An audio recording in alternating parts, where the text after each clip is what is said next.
That's not a livestock auction. That's a church at the livestock auction.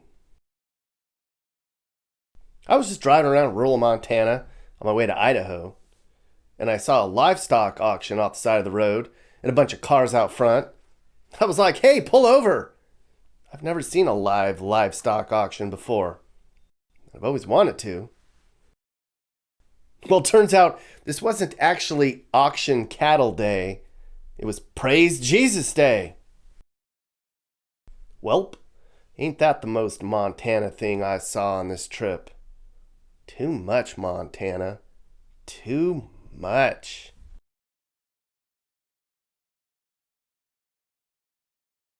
So that was the final day on my Montana adventure. I spent 8 days driving around this big old state as part of a Mountain West road trip. I saw a lot of stuff here.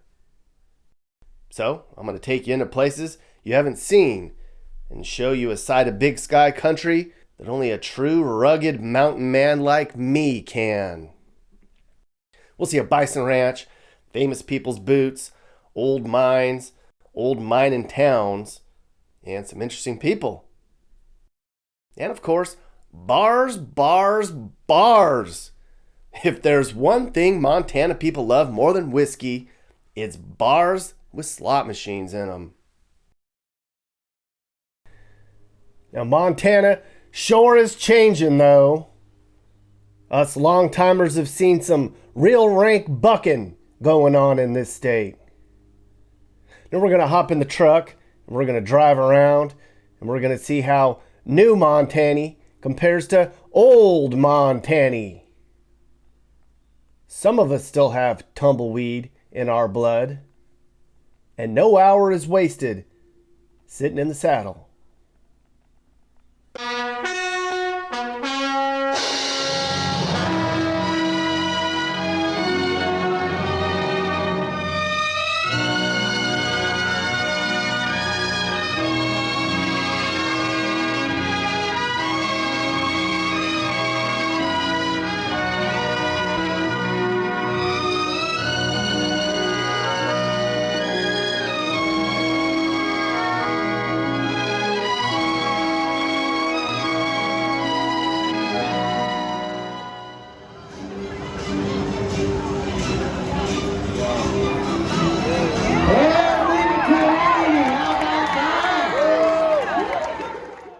That there is a real county fair rodeo.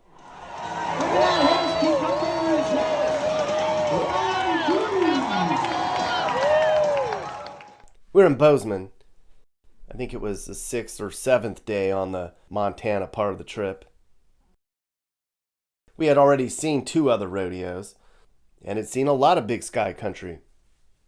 It was mid-July out here, and it was hot and sunny and dry. Just the way I like it. And it looks like everyone else likes it like this too. Just about everyone in Gallatin County turned out to see this spectacle. True America right there. But we need to rewind back to the beginning of the trip. We'll come back to Bozeman later, because a hell of a lot of stuff happened before this. So we spent 8 days in Montana on this trip. I took a path that crossed a lot of different areas of the state. We crossed the mountains over to Billings, and then up to the center of the state, and then down to Bozeman, and over to Idaho. And the rule was, no major highways if I could help it. You can't get to know real America going 80, can ya? Some of the roads were so small, there weren't any lanes.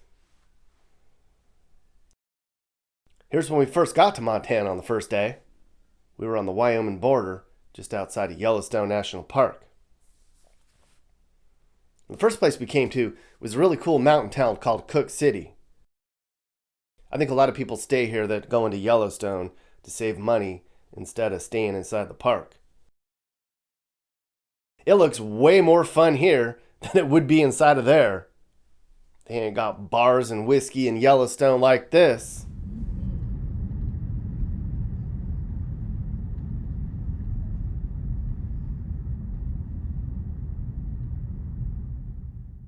It's everything you think a Montana mountain town would be. There's only 77 people who actually live here, so it's nowhere you'd want to live. It's a tourist trap. But I wouldn't mind being trapped here. The whole place blew up in the 1800s when they found gold in them thar hills. So all the miners and prospectors and railroad people came here for stuff. They keep it pretty nice, as you can see. I think I can still smell the dynamite in the air. Look how pretty it is in this part of Montana. Right now we're on the western side of the state, where there's a lot of mountains and valleys. It's really green here. We'll see later that the eastern and central parts of Montana don't have mountains and green hills like this. But rural Montana is a sight to behold, I'll tell ya. Wide open grasslands and small velvety hills that go out to the horizon. Gas stations every 100 miles, packed with big trucks and real cowboys spitting their chew everywhere. A true gem, this state is.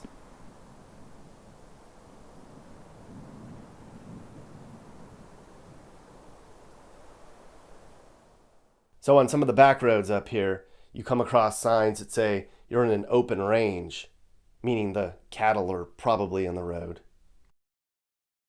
We didn't see any of that stuff, but sure does make you slow down. And no wonder so many people in Montana have big grills on the front of their trucks. There's some really big mammals that can ruin your day, let me tell you. And then we headed to Billings for our first stop. And we came out of the mountains, and you can see how the prairie really opens up. I mean, it changes fast. This is how most of Montana looks. Flat plains like this. This is big sky country now. Don't worry, we'll come back to the mountains at the end of the week. There will be food, door prizes, and a Bobcat mini excavator rodeo. All the fun starting at 2 p.m. through 6 p.m., followed by an outdoor concert by the Max at the Circle T Tap Room. Now out here, it is wide open, like an hour between towns. And just about all the little prairie towns in Montana are some variety of belfry. That was our first stop.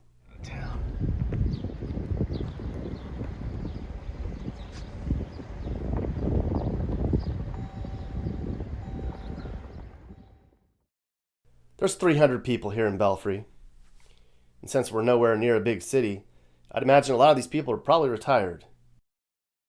There ain't shit for work out here, outside of farming. Just a simple life out here.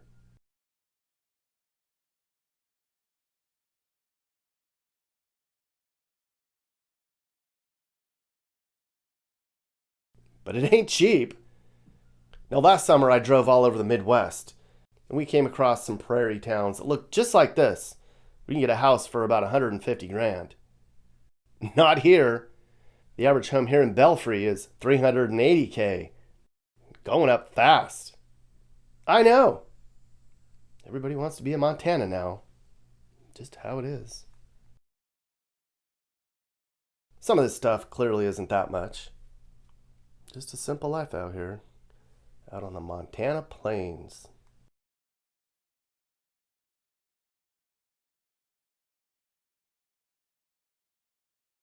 There was some tractor traffic, so we had to pull into a bar and casino.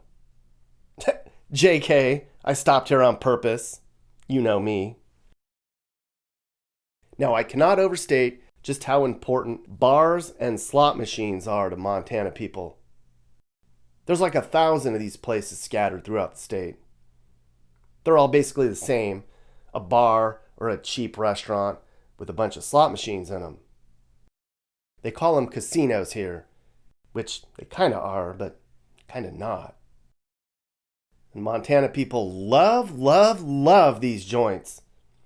There's a deep affection here for pushing on slot machines with a drink in their hand.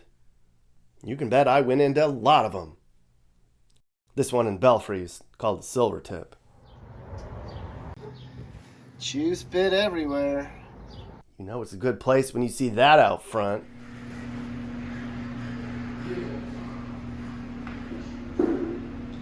There weren't a lot of people in here yet, but I got a feel for the place. Kind of joint where cowboys hold the door for purty ladies. Or not. The bar dog sure liked me. Get over. And you know it's a real gem when they have a stuffed bear in it that some local dude took. The owner of the Silvertip's a cool dude. We talked for a little bit. When I first got here, I pulled over and I was putting something in my GPS and must have had 14, 15 people stop. Are you okay? I'm like I went back in time, you know. Yeah. So New York to Montana, why'd you move here? Just I like the people, Yeah. like the slow pace. I met a girl, and but she didn't even have locks on her house. You know, I'm used to Detroit, Atlanta, and Chicago, and Yeah. St. Louis, and you know all the crime and. Yeah. So the values out here in a small town in Montana, how do they compare to where you're from? What people believe in? And Yeah, they're good they're hardworking people here, ranchers and farmers. yeah. You know, there's a handful of bad ones around too, but like every town. But Yeah. It's most of the people, what I like here is you can have 4 or 5 people at a table and one person sitting at another table to ask them to join them. You don't see that a lot. No. Now, each of these casino bars that you find in Montana, they're all original, but they're also all kind of the same. And there's only 300 people in Belfry, but they had 3 of these. That's a good ratio to me. And right next to a church, of course. Now, if you don't like not seeing your neighbor, don't move to Montana. If you don't like forest fire smoke, you'll be real sore here. If you don't like macho men doing what they want on their own damn time. Men who would rather drink whiskey out under the stars than watch Roku, then don't move to Montana. You'll hate it. And you'd hate me.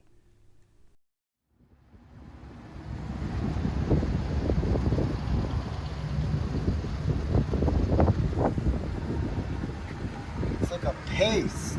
A chew, dip, paste.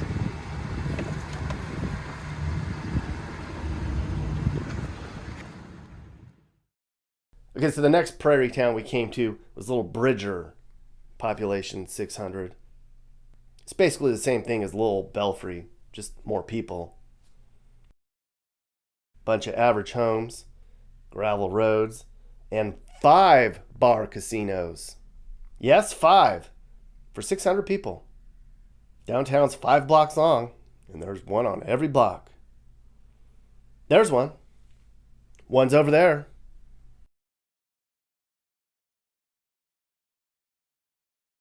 Another one.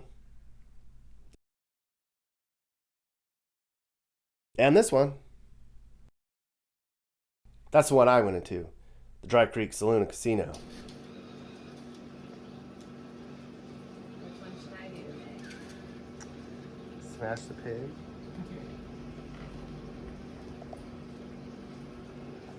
Shh. That's the thing about these places. They're not loud like a regular casino. They're also oddly quiet. Jackalope? Are those real? Bridger's surrounded by farms. That's why the company car is a tractor. You probably wouldn't like it here if you didn't care about agriculture. But you'd probably like the safety and the quiet. Homes here are about the same as they are down the road. If you had $500,000, you'd have a really big house with land where deer would eat from your hand. It's 95% white here, and mom and dad bring in about $50,000 a year on average. Unless you're a farmer, then you'd bring in a lot more than that.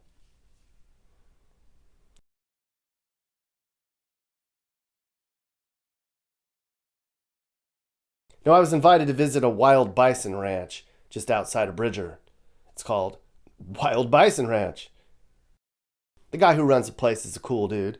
His name's Ty. Yes, I know. A bison rancher named Ty. It's all so perfect. Anyways, Ty and his family run a small grass-fed bison ranch where they produce bison steaks and jerky. This place is super cool, out in the country and all.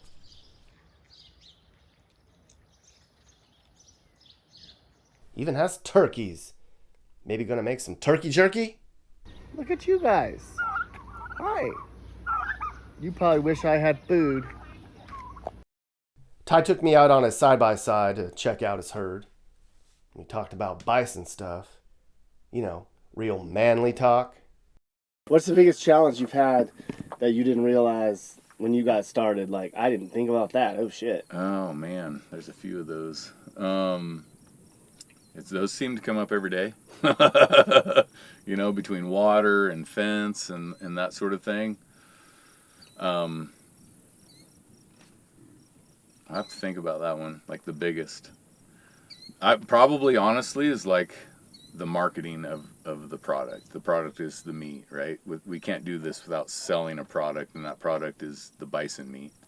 And I think the biggest challenge, I guess, is probably explaining to people that bison doesn't have to be the, a niche. It doesn't have to be a small portion of your diet. It's easily accessible. Like, you can access bison meat, and it is delicious, and it's probably one of the most healthiest proteins you can eat, and including wild game. We grass feed, grass finish, and it's just scientifically proven to be one of the best proteins that exist in North America. Just going to the grocery store and buying your meat isn't probably the best thing.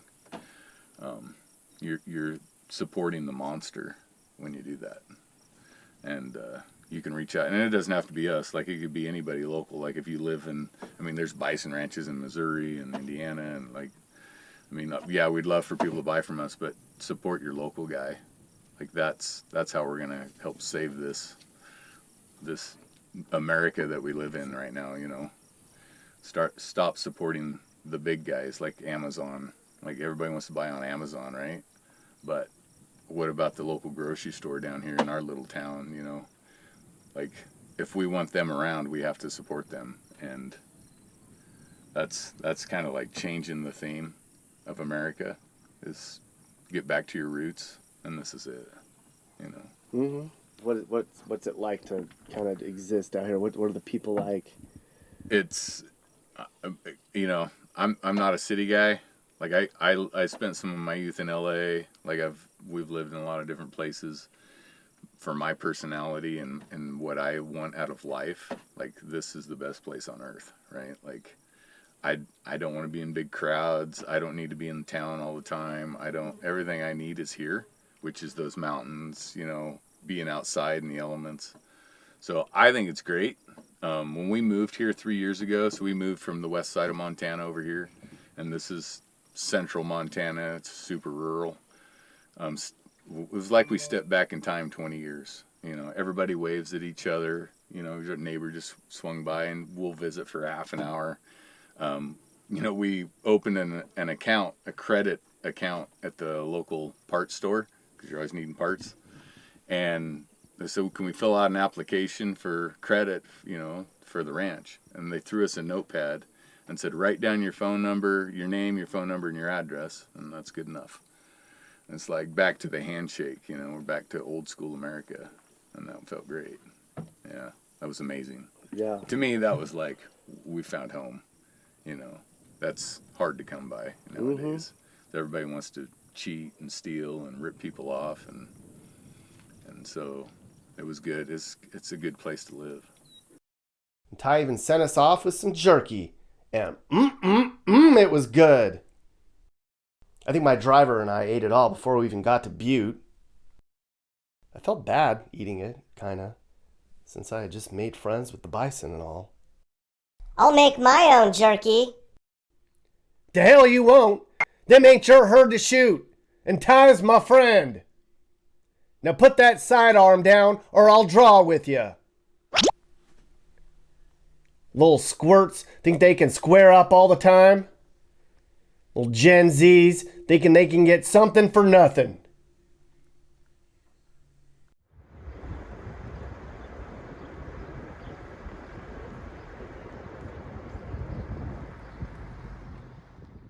We came to Fromberg, population 400, which probably means there's 4 bars here, right? There wasn't much going on here. And by not much, I mean not much. This whole town's empty. I don't think there's anybody here. This is the first small town that we're going to see out here on the Montana prairie that is slowly going away. They used to be important, and now they're not. Fromberg's an old coal mine in town. It's slowly disappearing. Every year, about 5 or 6 people leave town. Probably forever. One day there might not be a Fromberg, Montana at all. And there's 2 bar casinos in town, and guess where all the cars are? At the bar casinos. I'm gonna go in one right now myself. They have a place in town called the Little Cowboy Bar. I tried to go in, but I think it's their own personal bar. Maybe. But that's okay, because right across the street was another one. It's called the Two Bear Tavern. Perfect, right? And man, look at this joint. Just some dudes having a drink in the middle of the day. Looks good to me. Lord. And this is only my first day in this state. But it's so quiet. The final stop on my first day was in Billings. And boy, was this a change of pace. This is the biggest city in Montana. There's more than 100,000 people here now. I did a whole video about Billings that you can watch. The whole reason I stopped here is because people in Montana say this is the worst place to live in the state. They talk about high crime and drugs, and poverty and homelessness. I saw a little bit of that, but it wasn't that bad here. There are a bunch of drunk Native Americans that are kind of a nuisance. But overall, it's just an average, middle-class, blue-collar type of place. I mean, here's what their bad side of town looks like. LOL, right?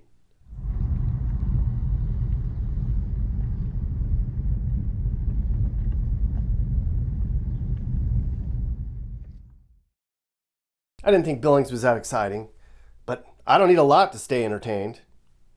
We went to a few casino bars and checked out the tallest man ever's old boot. Some macho shit right there. And then off we go, everyone. I mean, it's definitely Big Sky.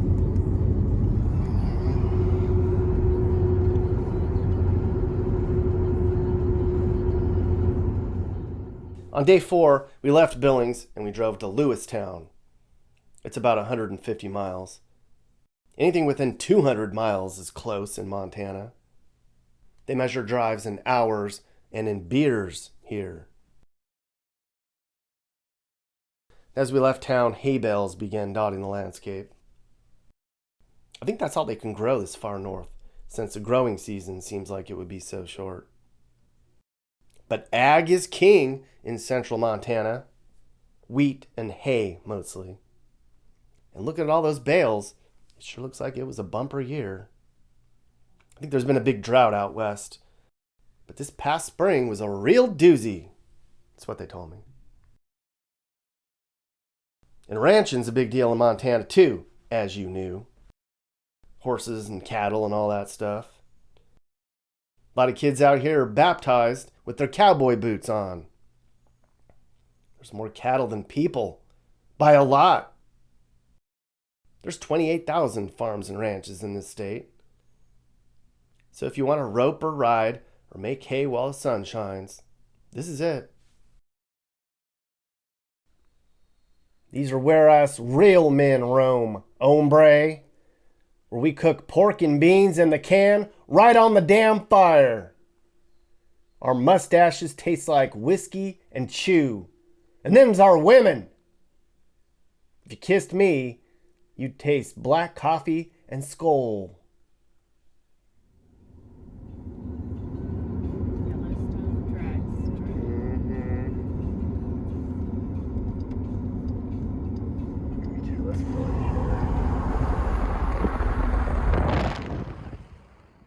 So we wanted to talk to people about what it's like to live in some of these small towns. But the only people in town that we could find were in all the bars and casinos. So those are the only places we stopped. Some of them were closed. I was like, this is what people want. This is what they need. How are you not open? But down the road, we found some luck. We came into a prairie town called Broadview, population 139. When the town was founded back in 1920, they had 250 people. They're just holding on, I guess.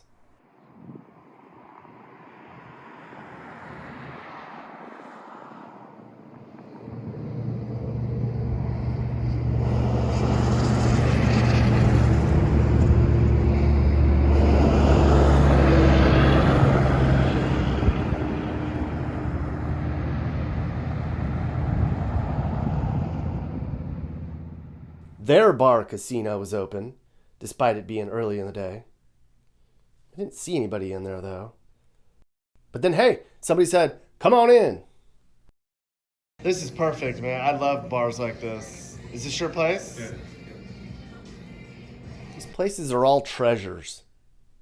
If you were to try to make an exhibit of a Montana bar casino, it couldn't be more perfect than this one. I even got to talk to the guy who runs the place. What's it like in a little small town like this in Montana? Oh, it's great too. Easy living. It's not a lot going on, so it's just, just easy living. I grew up in a big city. Well, I didn't grow up. I lived in Denver. I grew up here and I moved to Denver for 20-some years and ended up coming back. So it's a lot more simple here. Yeah. What kind of values do people have out here in the middle of Montana? Well, pretty much all conservatives. So, that's pretty much what it is up here. So, are people worried that the liberals are going to come in here and try to change the place? Oh, they try. We get a lot of California, a lot of Washington people moving in here. They just buy stuff sight unseen and don't even, inflate our values of everything. So it's hard for the older folks and stuff to afford things anymore when they start doing that. Mm-hmm. So, what do people do out here for entertainment? We'll have a cornhole tournament, or we have Broadview days. We have just stuff like that.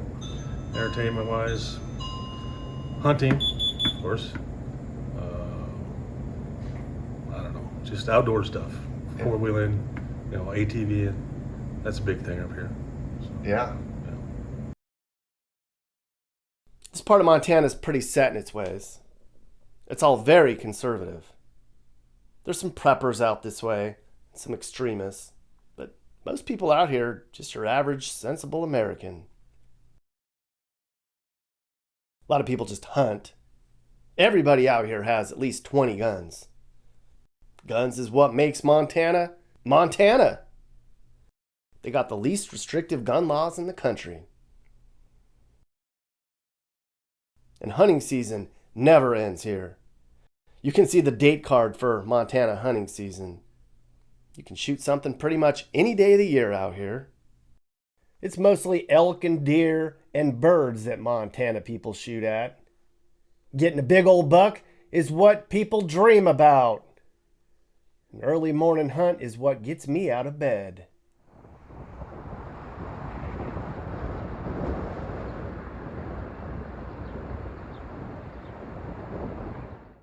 We came into another little town in east central-ish Montana called Lavina, population 135. This is their entire main street.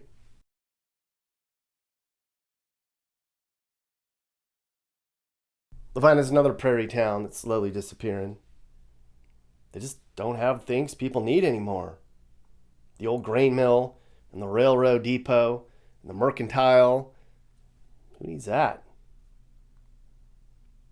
And if you're a kid, would you raise your family here? But it's perfect for some people. It's a very simple life. No traffic, no drama, no bills.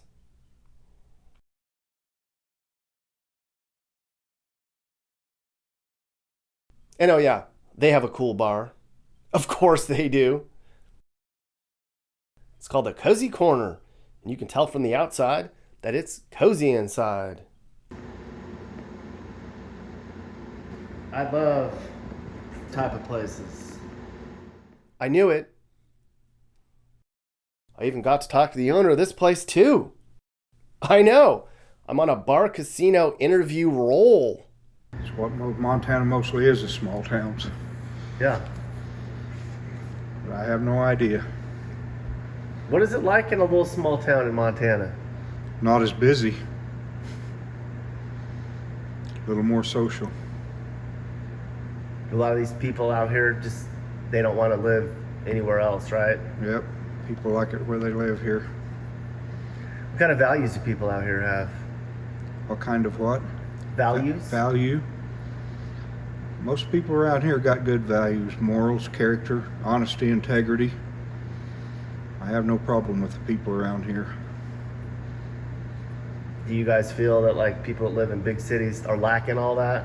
No, I wouldn't say they're lacking. It's just you don't see it as closely. Is there a difference between a small town in Montana versus a small town in any other state? I wouldn't know that. Don't live in any of those states. Tough crowd. Just trying to have a conversation. I think if I lived here, I'd be at the bar all the time too. I mean, what else is there to do?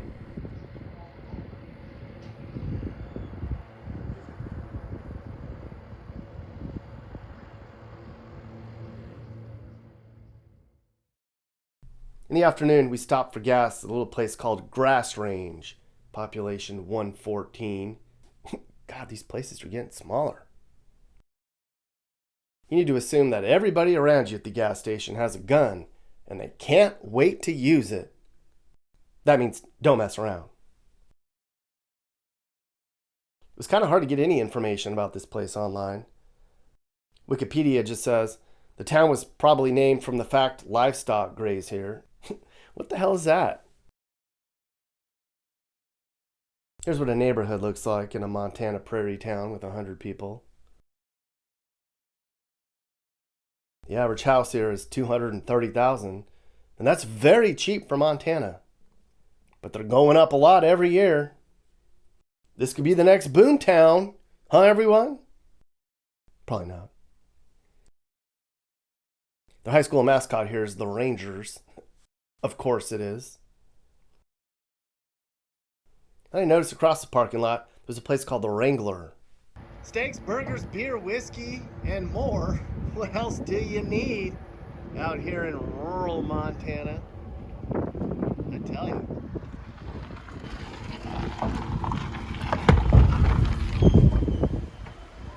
Let's find out what this place is all about. Would you look at that? Jeez.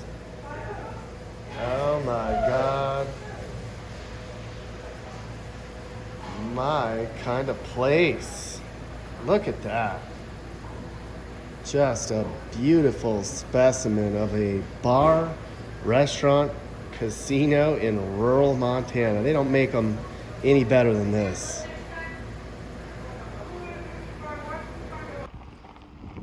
Little Montana Chuck Wagon, family dining.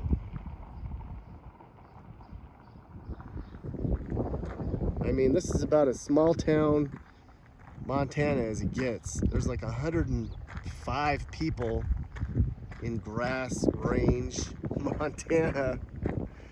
And this is their little Chuck Wagon restaurant slash hamburger joint slash general store slash gas station slash truck stop slash gossip corner. I'm sure everybody knows everybody, and they're gonna look at me like I'm from outer space when I walk in here with my California plates on my California vehicle. I ain't got boots on neither.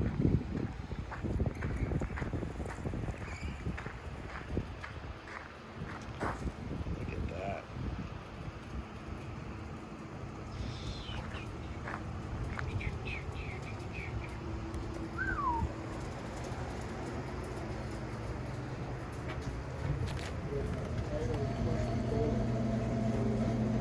Oh yeah, that's a good one. Straight back to the video games. There's the casino.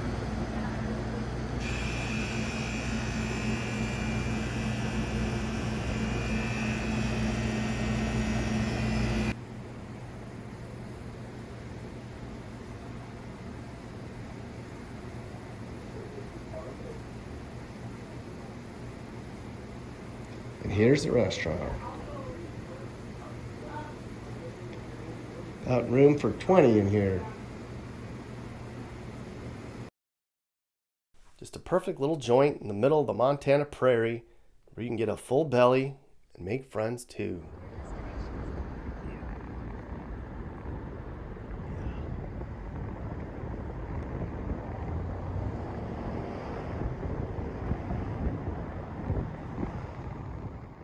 And my last stop on this day was my favorite stop of the day. It was a little place called Roundup. This was the biggest place I stopped all day. There's 1,800 people here. And even though you kind of like look around when you get there, it looks like the place is falling apart, population's really not going down that much.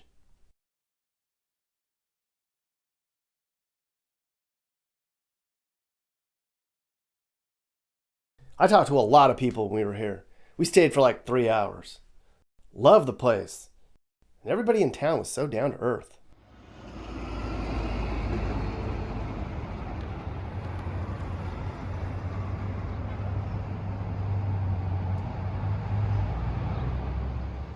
So Roundup used to have rodeos and events and carnivals in town, but not anymore.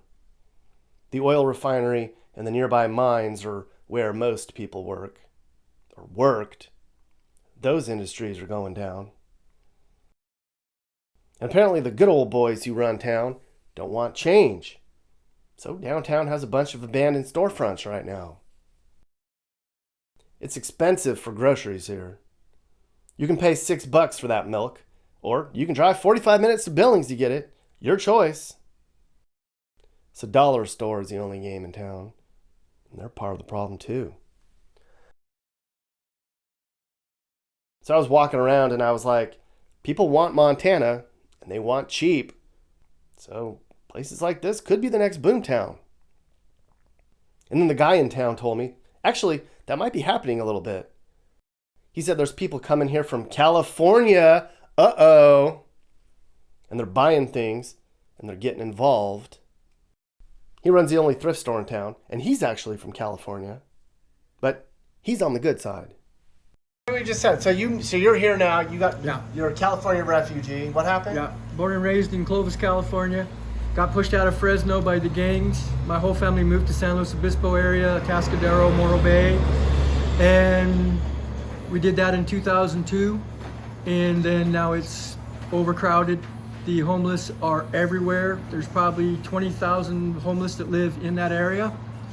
And now the traffic has gotten so bad you can't live in California anymore, even in nice areas like that. And they trashed your place, the bums did? The bums came in, I had an agreement with them for 5 years. I had no problems, and then they went from 5 guys to 40. And they broke into, I had my new boat parked in my old boat. Rather than just take the stuff out of my old boat that was open, they kicked the door into my new boat. So I went down the next day and I threw all their tents away. I threw all their old sleeping bags because they just leave them because the people donate them every day. And then they came in and they slashed all the tires on my van and they graffitied my building. I got no response from the police. I got nothing. They came all the time. They did nothing. The fire department came. They did nothing.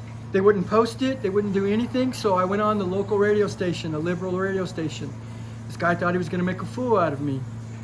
All the people calling in supported me and said, these aren't homeless, these are bums.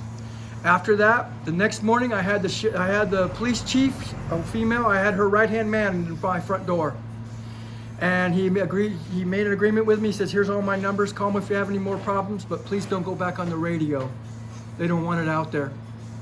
So you came here to get away from all that shit? Yes, and I traveled up through Colorado. I've spent a lot of time snowboarding through these areas in the 90s.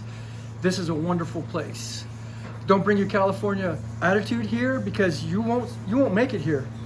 We had a homeless couple here, a family about 2 weeks ago. I just pointed at them and I went, and they're gone. I saw that happen in Oregon, to where it started with one couple, and then they're on every corner. And all it does is tear your whole city down. It multiplies like a plague. That's why I just pointed at them. I didn't even go talk to them. I just went like that and they were gone. And this is what people do here. If you're not on the right side, you're on the wrong side, and you won't last here, especially the winter. And I'm never moving from here. Yeah, but I hear a lot of Montanans are frustrated with the Californians that move because they think they're going to come and bring all that shit. But a lot of the people come and are fleeing that, like Well, you. I've had the store for over a year, and all the people I've talked to that have been here 2 years or less are conservative people. They don't want that crap. Now, Billings is getting full of like every other city. I saw the same thing in Oregon. I saw the same thing in Idaho. I lived in Jackson Hole for a while. Of course, that's nuts anyway. But it's coming here. But it's slow because there ain't nothing to do here and there's no jobs. So we're either getting young families like yourself with kids that have been here for a few months. They don't know why they're here. They just ended up here. A lot of them. They're like, we just feel right here. So this town's gonna pick back up, and hopefully we get the right kind of folks here. I mean, look at the opportunities here. They just won't let any businesses open. All the old timers want to keep it the same. God, it's like the whole block.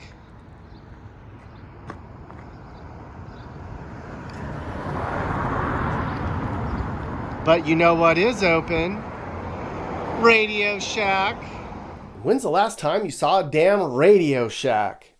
'Cause Roundup has one. I know. Some teeny little prairie town has a damn Radio Shack.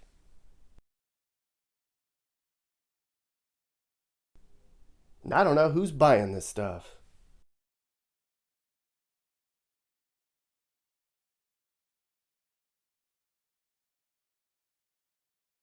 Now talk about justice. Montana didn't and still doesn't mess around. In Roundup, they have this historical spot where they used to hang cattle thieves. That's right. Steal horses in Montana and you get hung in the center of town. Well, that was in the 1800s. And this sucks. They took the hanging tree out and just painted it on a wall. Because, you know, cancel culture. Montana's gone woke. What? Not Montana.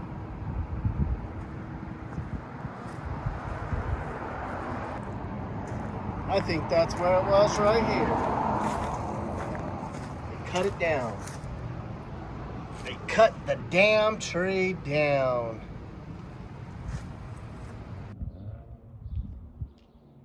And of course, I had to go into the Roundup casinos. That's where I ate lunch. Duh. 3 on one block. That's the one I went into, the Keg.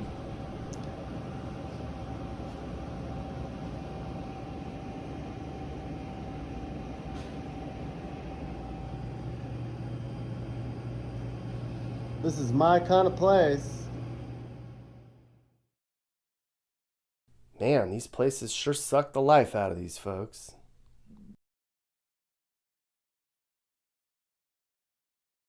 So if you're into living in a sort of dying, maybe not, everybody knows who the town drunks are kind of place, it would cost you about $234,000 to do so. Before we left town, we grabbed a cup of joe from Roundup's famous coffee corral. I wanted to put a kick in my day. And the lady who runs the place gave me some good intel. What's it like in little Roundup, Montana? Busy. It is busy. I have a pretty good clientele, so I get people all the way from the High Line and down, and so it's pretty nice. Keeps us busy. Yeah. What are the people like that live here? Like what kind of values do people hold in a little small town like this? Oh gosh, probably the same values a lot of other people have, you know. A lot of people go to Billings to work. There's ranchers, there's farmers, you know, people that work in town and do all kinds of stuff. So yeah, and everybody likes to join in and help other people a lot. So if something happens, they're there. Mm-hmm. That works. Why do you choose to live in a little small town like this? I don't really live inside of town. I live 20 miles south of town, but just because I don't want to live in a big town anymore. You think this is a big town? No, Billings is a big town, so we moved out here. I've been here 43 years, almost 44. So my kids were raised in town, and not in town, but all went to the public school here. So it's been good. It's been a good life for us. Yeah. What do people do out here for entertainment? Go to Billings? No.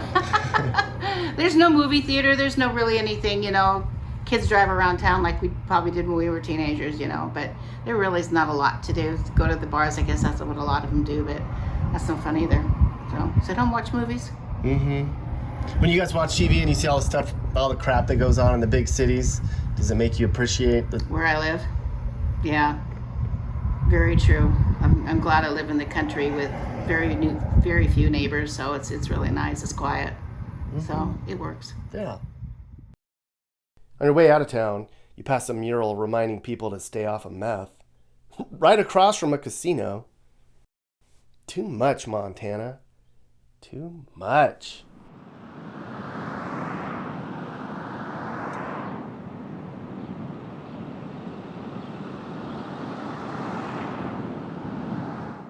So the second place we stopped for the night was in a little old Lewistown. It's in the exact center of the state. I think they measured it and everything. It's surrounded by wheat fields and cattle ranches, and it's just the most Montana place you can think of. I asked people who live here, I was like, where's an awesome, fun little town with good people that I should see? And several people said, you need to go to Lewistown.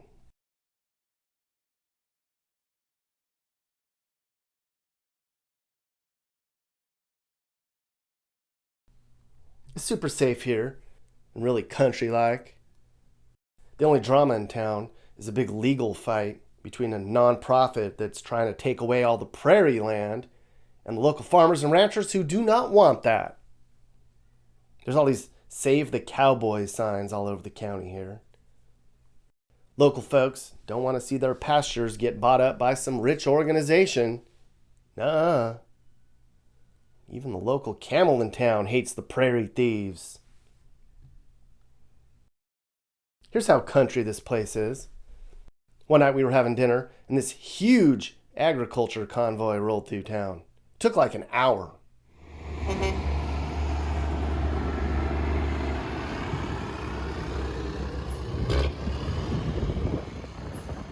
Just go. They're off to fight another fight. I bet even the prairie robbers would be impressed. I spent most of my time here in the places I love the most. I even talked to the bartender a lot. We'll meet him later.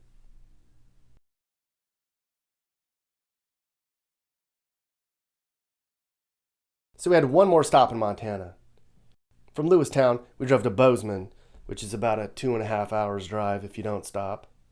I think a Montana guy can get there in 90 minutes. On day 6, we really started to make our way west into the hillsides again. The western side of the state has most of the mountains, most of the money, and all of the liberals. But before we even got close to the mountains, there was a lot to see. Like Little Moore, population 194.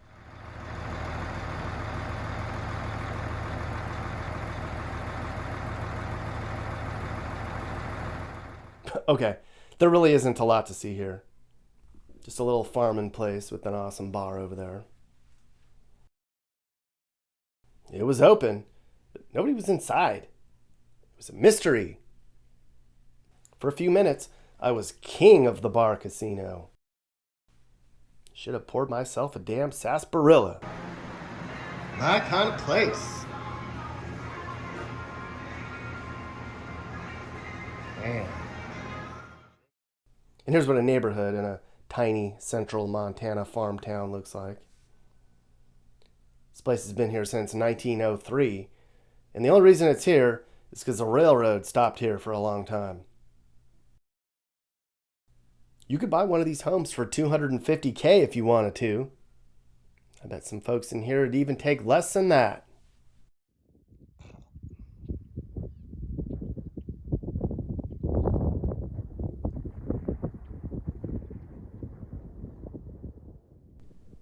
I don't blame people for hanging out at the bar casinos all day. I mean, look around.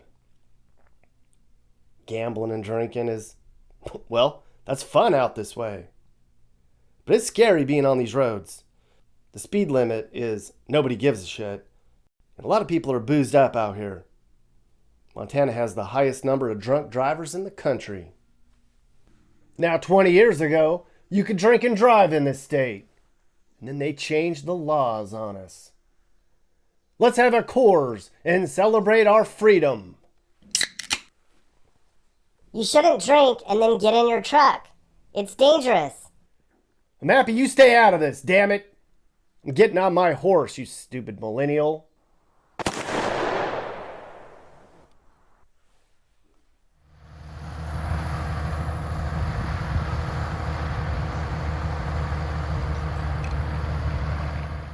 So I didn't realize Montana had any Amish, but hearing more they do. These two were busy making hay, and they seemed to be having trouble with their equipment because they wouldn't come over and talk to me. How's the harvest this year? Good, real good. I know, that's what I heard. Yeah. When's it over?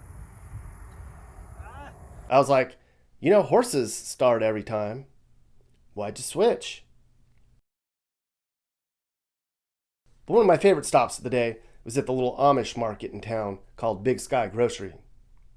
Now this is a small town grocery store experience.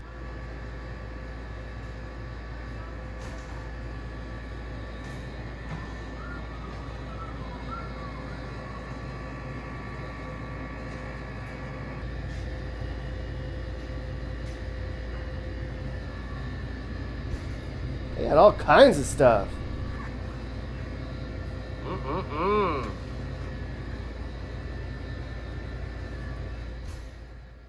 And of course they have Amish noodles. That's what Amish people are famous for. If you've never had those, they are good. Come in here and get your noodles and your bologna broth and your hat and be just fine. What else do you need? Yes? Instead, I popped for some huckleberry ice cream.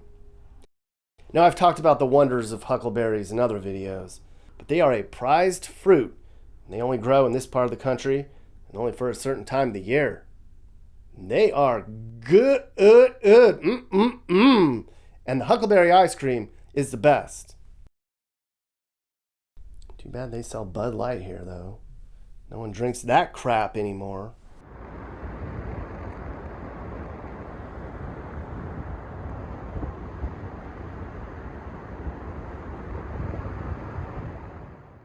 Late in the morning, we came to a place called Judith Gap, home to 105 people.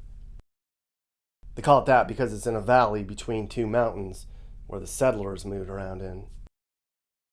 This place was hitting the skids just like the rest of them until they opened up a big wind farm nearby 20 years ago. I guess that saved this town from complete collapse.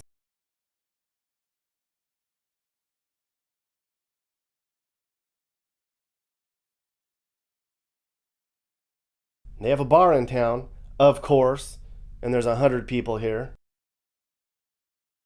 I think the correct ratio for bars to people in Montana is 1 to 100. I've decided that. Way out in the country.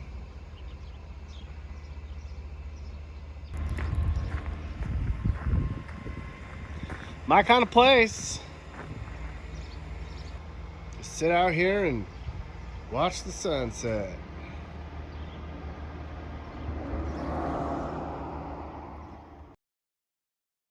Harlowton was the next stop. Check out this downtown, everyone. Super cool little farming-ish town, 50 miles from anyone else.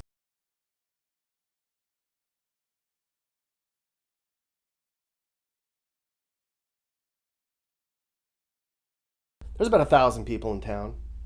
This was an old railroad town for a long time, and a pretty important stop. And then sheep and cattle and farming became pretty important. And I think that's what drives the place today.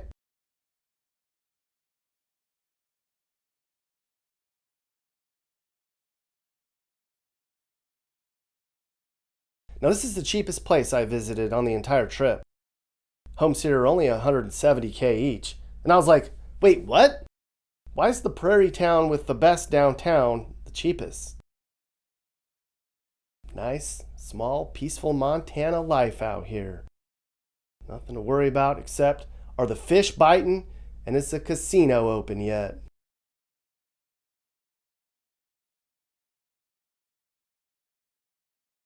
Montana's aren't as frugal as you might think. Yeah, there's a lot of people here who think things are too spendy, and they'll drive their 1975 Ford trucks around until the wheels fall off and then stick used wheels back on the thing. But there's some big old brand new $80,000 trucks all over these small town roads too. And if you only knew how much these people spend on hunting and fish and shit.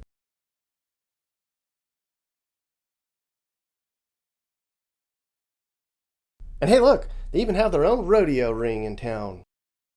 I bet that place is packed when they open those chutes up. I see a real rodeo the next day in Bozeman.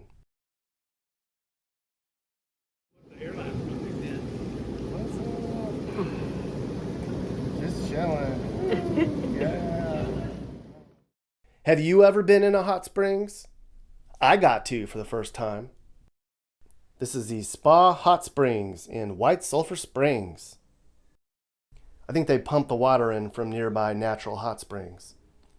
It's really hot, and it smells like rotten eggs. But they say it can knock years off your life.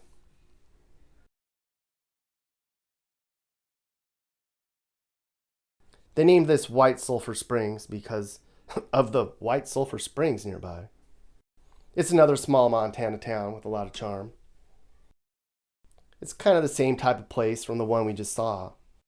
1,000 people, cheap housing, bars, casinos, fast food, and a big truck dealership. I bet Copenhagen has a regional office here too.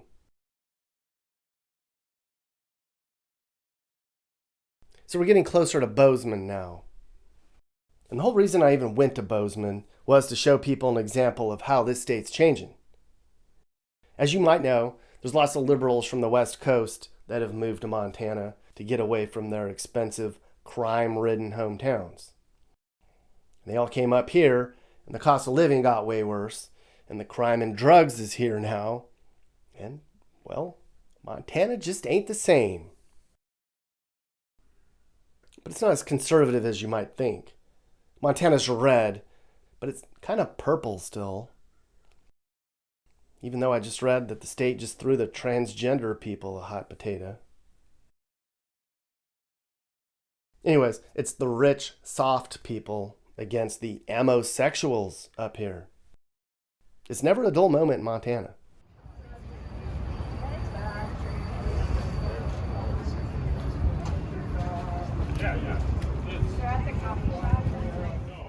So we stayed in Bozeman for a couple nights. I like it here. I mean, all the wealthy and influential people want to live here, so it can't suck, right? Downtown's really nice, and there's a mix of college kids and wealthy out-of-towners. You can actually find a lot of Montana stereotypes here. Real cowboys, fake cowboys, fly fishermen, artists, hippies. Neat place. There aren't a lot of bums downtown, and most of Bozeman feels really safe.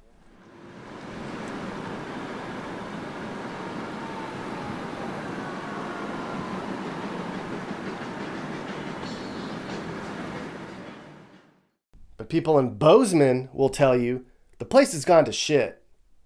There's a huge homeless problem here, and it's getting worse all the time. Now, I talked to some of these people, and from what I can tell, these aren't bums on drugs. They're just regular people who work every day who just can't afford a place to live. Poverty with a view. What is happening in this country, everyone? What happened to the American dream?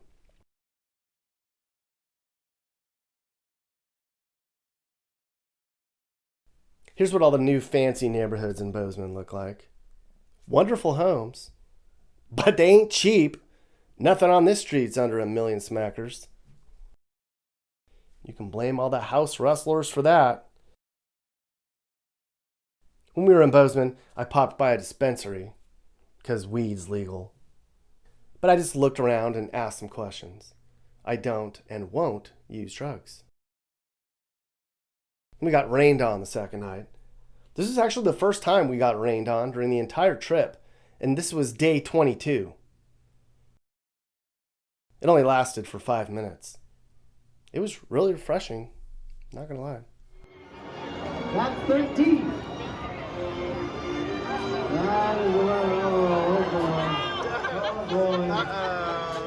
Of course, we went to that rodeo.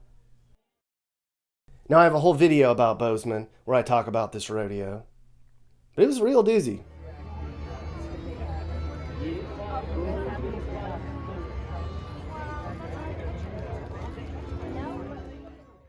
We were here for the Gallatin County Fair, and the rodeo night is always the most crowded night.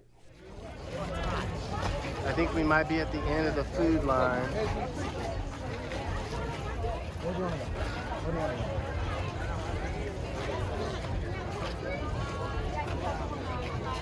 Out of all the things you saw, which one would you like? Well, the pulled pork would probably be my favorite.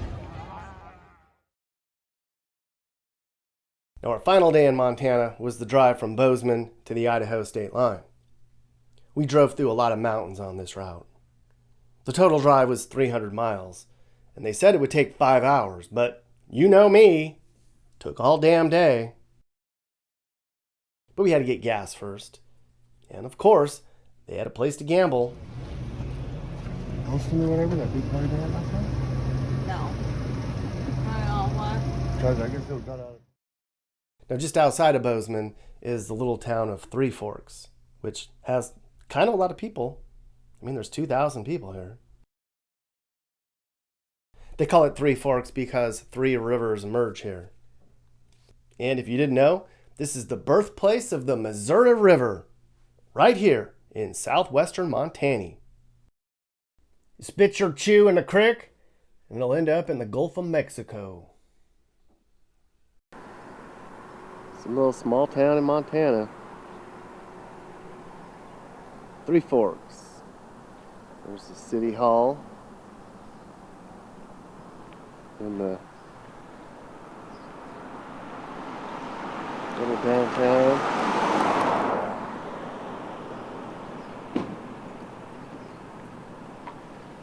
Frontier Club, my kind of place.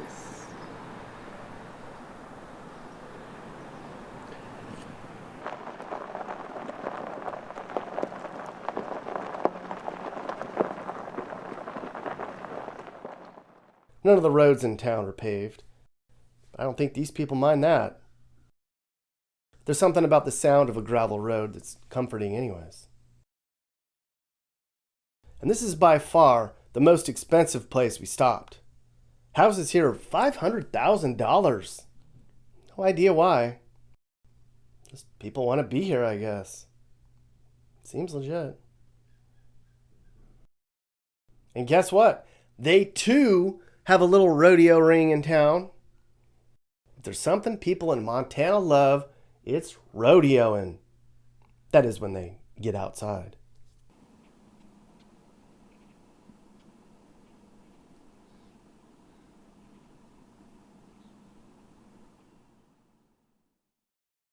Now we could really see the mountains.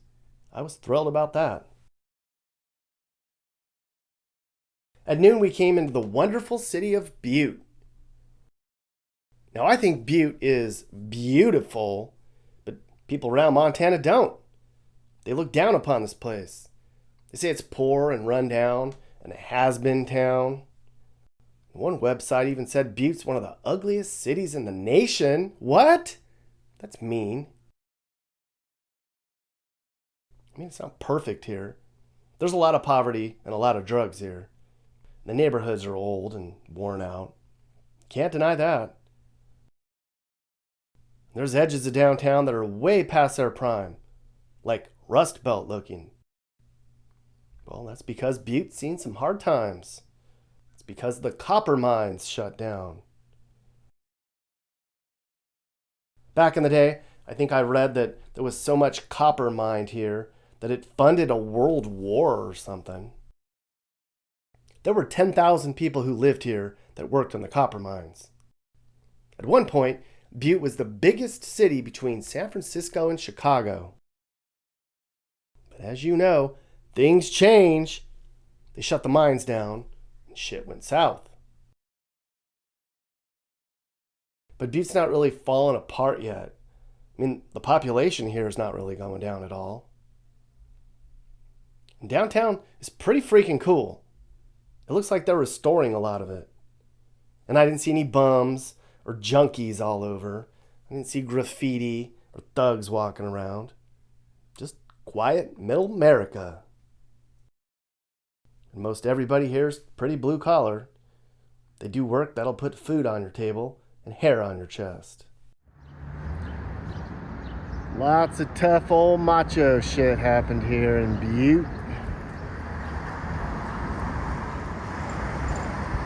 And men were men, and so were the women.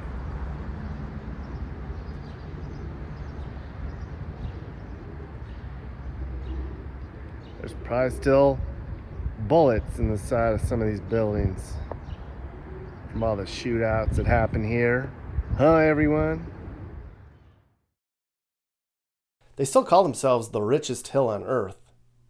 They also call themselves the most Irish town in America. I think that's because the Irish worked in the mines. You can see the old copper mine if you pay $10 to walk down a long tunnel. I mean long. I guess it's worth it though.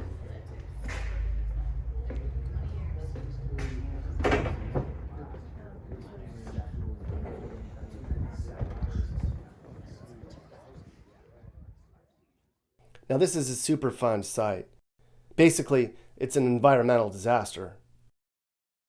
Just a bunch of debris and leftover spills from all the copper mining that went on in the area is all right in this area in this big pool right here. Some websites say Butte's one of the most contaminated places on earth. That sucks. Butte's how Montana used to be. Old Montana. The last piece of old Montana we got left. If I lived in Butte back then, I'd be the fastest draw. Mappy, no! You can't discharge a firearm in city limits. Now go on get it!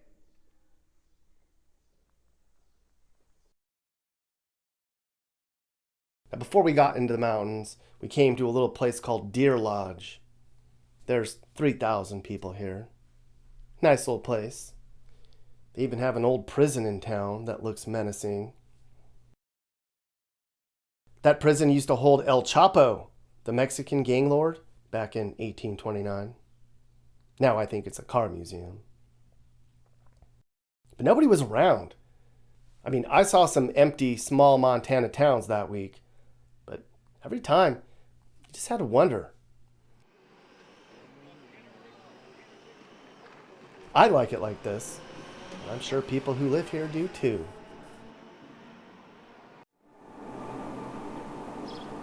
Just a quiet Sunday in a small town in Montana.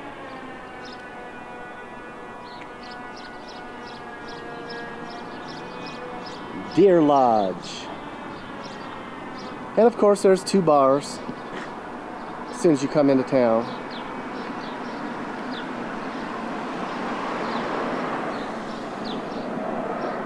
If there's anything Montana loves, it's shooting shit and drinking beer.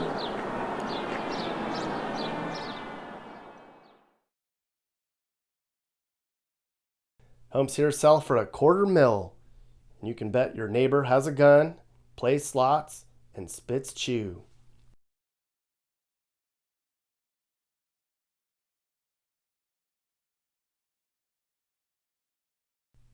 And guess what? I know, another rodeo ring. Too much, I tell ya. Too much. This little town's got 1,000 people in it. And a giant rodeo ring right in the middle of town. Man, they just love their rodeo here in Montana.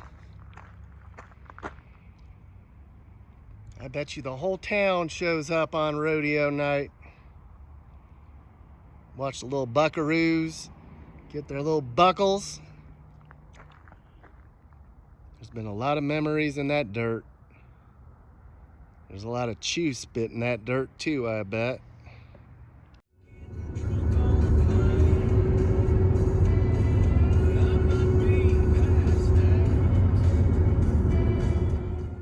And then we finally came to the last stop on our adventure, Missoula, Montana. We're just about at the Idaho border now, and it's getting mountainy, as you can see. Missoula's a college town. The University of Montana's here. It's a pretty vibrant place, with more liberals than the rest of the state combined. But all college towns are pleasant, and this is no exception. We just drove around downtown for a while and stopped and had lunch. Now I heard about this whole dark side of Missoula. People here say there's bums all over and junkies and people are stealing now. It's gone to shit, they told me. And one website even said Missoula's starting to look like San Francisco. What? Well, I didn't see any of that. But I also didn't look for it. I was just passing through. I didn't care to see any of it anyways. I've seen enough of that crap on this trip already. But yeah, it's a cost of living, drugs, homeless thing going on here these days. And it seems Missoulans who actually work and contribute are blowing their tops about it. Bye, Missoula.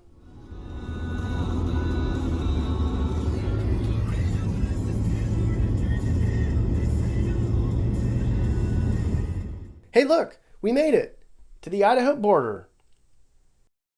And out that way, behind those hills, are less macho, but somehow even more conservative, real Americans.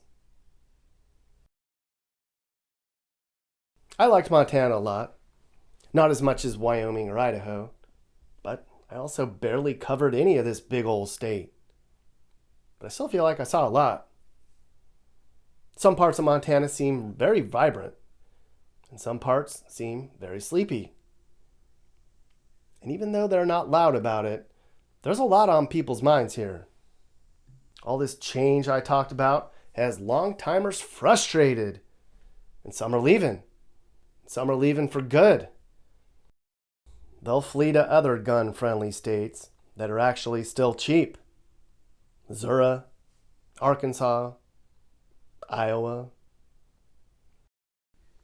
And for those of us that stick around, we're hoping for the longest, coldest winter on record. That'll send them packing. And now it's time to unwind with an ice cold Coors.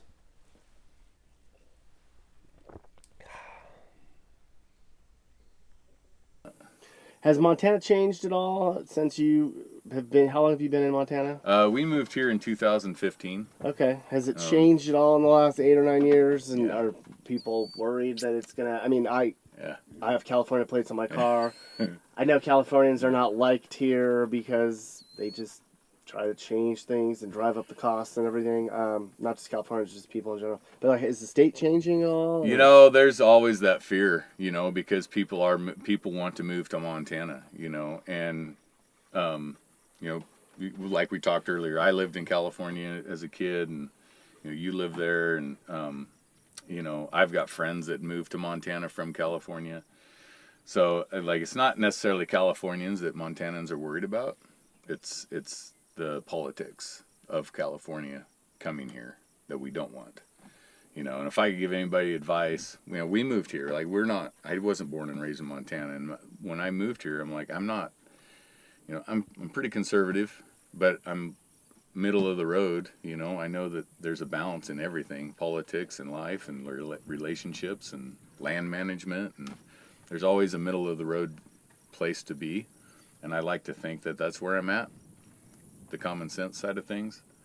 But the biggest fear is bringing those politics here that change what was, and that's what we don't want. And when I moved here, I was like, I'm just gonna try to fit in. You know, I'm going to accept the culture that I'm moving into, and I'm going to accept that for my own. And that's the problem when people move to places and don't want to accept the culture, they want to change it, and that's when things go south. You know, if you move here to Montana, then you moved here for a reason, and it's because of the culture of the state. Accept that and go by that. Don't change it. Has anything changed?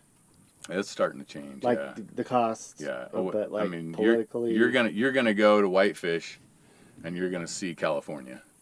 I mean, you go right up to Red Lodge. You know, Montana despises sales tax, right? Red Lodge has a sales tax. Whitefish has a sales tax, and that's not rural Montana. That's not any Montana, and that was brought in by exterior politics, you know. So it's change. I mean, there's change, and it's on the horizon. I don't know how to combat it. I don't know how to like keep it the way it is, because things, you know, the only thing that's constant is change. But just as long as that direction of the state doesn't mimic where they came from, because they left there for a reason. Like, there's a reason you left California, and it's the politics and the culture. You don't want that culture anymore, so leave it there. Yeah. Yeah. Are you looking to move and need advice? I do consulting. That's right. I'll sit down and talk about where the next perfect place for you and your family should be. I do it all the time. Together, let's find you a new home that's safe and checks all your boxes. And I can also help you find your new house, too. Email me and I'll work with you. I'm not just helping you figure out where to move, but I can help you find your perfect home, too. That's right. I know awesome, reliable agents all over the country, and I'd love to connect you to somebody who can help you search for that perfect home. Hey guys, if you learned something new about America or what it's like to live in America, great. You should think about subscribing and turning on your notifications. You can also click one of these videos or playlists for more. This is Sage, Nick's manager. This has been a Corner House Entertainment production.